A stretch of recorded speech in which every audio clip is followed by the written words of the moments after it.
നീരജ് ഇപ്പൊ ഞാൻ കണ്ടിട്ട് ഇപ്പം എൻജെ ആയി മറ്റേ പാടിക്കൊണ്ടിരുന്ന സമയത്തിന് ശേഷം ഞാൻ കണ്ടിട്ടേ ഇല്ല നീരജ്. ഓ അത് ശരി. കുറെ ഞങ്ങൾ കുറച്ചു കണ്ടിട്ട്. കാലായി. കാരണം ഇപ്പൊ അവൻ എപ്പോഴും ബോംബെയിലാണ്.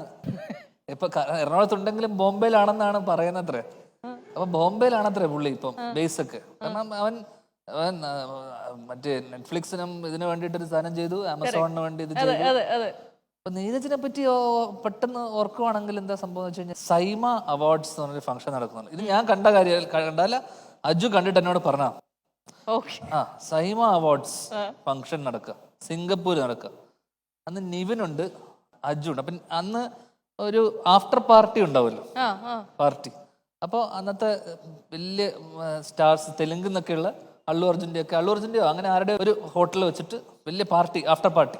അപ്പൊ അന്ന് മലയാളത്തിൽ നിന്നുള്ള ആൾക്കാരൊന്നും അടുപ്പിക്കുന്നില്ല, മലയാളം സ്റ്റാർസിൽ നിന്നും ആർക്കും വേണ്ടത്ര. നിവിനുണ്ട്, മെയിൻ ആൾക്കാർ മാത്രമേ ഉള്ളൂ.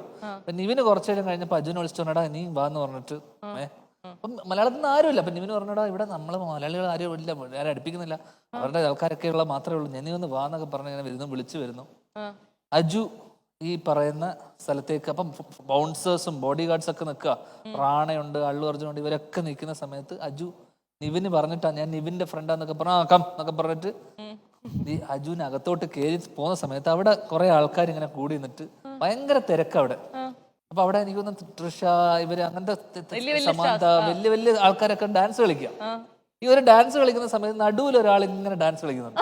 ഓക്കെ, ഇവരങ്ങോട്ട് അജു പറഞ്ഞ വെച്ചാൽ ഇവരങ്ങോട്ടും ഇങ്ങോട്ടും കാണിക്കുന്നുണ്ട്, ഇതാരാന്ന്. അന്ന് അവിടെ ഡാൻസ് കളിച്ചിരുന്ന വ്യക്തി ഈ മനുഷ്യനായിരുന്നു. കാരണം ഇവൻ എങ്ങനെ വന്നുവെന്നോ ഇവൻ ആരാന്നോ ആർക്കും അറിയില്ല.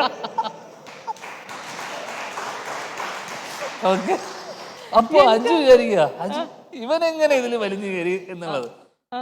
അങ്ങനെ ഏത് സ്ഥലത്തും പുള്ളിയുടെ പ്രസൻസ്. കാരണം അന്നും അവിടെ കിടന്ന് അവനാണ് സ്റ്റാർ, പക്ഷെ റാണ ഇങ്ങനെ തലയൊക്കെ വെച്ച് നിൽപ്പുണ്ടത്ര, ഇതാരാ ഇയാള് എന്നുള്ള രീതിയിൽ.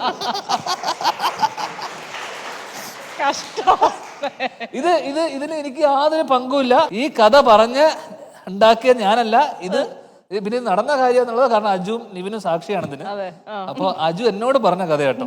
അപ്പൊ എനിക്ക് പറയാനുള്ളത് വെച്ച് കഴിഞ്ഞാൽ പുള്ളി എവിടെ പോയാലും പുള്ളിയുടെ ഒരു മാർക്ക് പുള്ളി ഉണ്ടാക്കിയിരിക്കും. അമ്മേ പാവം നീരജ് മാധവ് എന്ത് തെറ്റ് ചെയ്തോ എന്തോ. നല്ല കാര്യമല്ലേ പറഞ്ഞത്. Okay, star number 3. അടുത്ത കാലത്ത് ഞാനൊരു കഥ വല്ല ഒന്ന് നന്നായിട്ട് റോസ്റ്റ് ചെയ്ത് വിട്ടായിരുന്നു. കൃത്യമായി കാര്യങ്ങളൊക്കെ ചെയ്തു പോകുന്ന വളരെ പറഞ്ഞ പോലെ റോസ്റ്റ് ചെയ്യാൻ തക്ക ഒന്നുമില്ല. ശരി.